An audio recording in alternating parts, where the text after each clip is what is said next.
Wikendi hii Capuchin TV tutajiunga na waumini wa parokia ya Konsolata Likoni, Jimbo Kuu Katoliki la Mombasa kwa ajili ya matukio matatu matakatifu ya kihistoria. Ijumaa tarehe 20 Juni mwaka huu, misa ya mkesha na sakramenti ya kipaimara itakayoongozwa na Askofu Peter Makau wa Jimbo Katoliki la Isiolo kuanzia saa 12 jioni. Nayo Jumamosi tarehe 21 Juni mwaka huu, maadhimisho ya jubilei ya dhahabu na ndoa za pamoja yatakayoongozwa na Askofu Mkuu Martin Kivuva, Askofu Mkuu wa Jimbo Kuu la Mombasa kuanzia saa 4 asubuhi. Siku ya mwisho ambayo ni Jumapili tarehe 22 Juni mwaka huu itakuwa misa ya shukrani ambayo itaanza na maandamano ya mwili na damu ya Kristu katika shule ya Likoni kuanzia saa 2 asubuhi, ikifuatiwa na adhimisho ibada takatifu ya misa. Usikose matukio haya yote kupitia runinga uipendayo ya Capuchin TV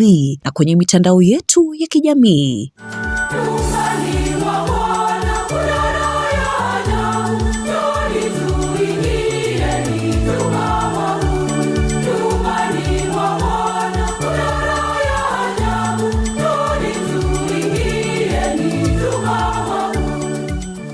Endelea kutazama Capuchin TV, kitambulisho chako Katoliki.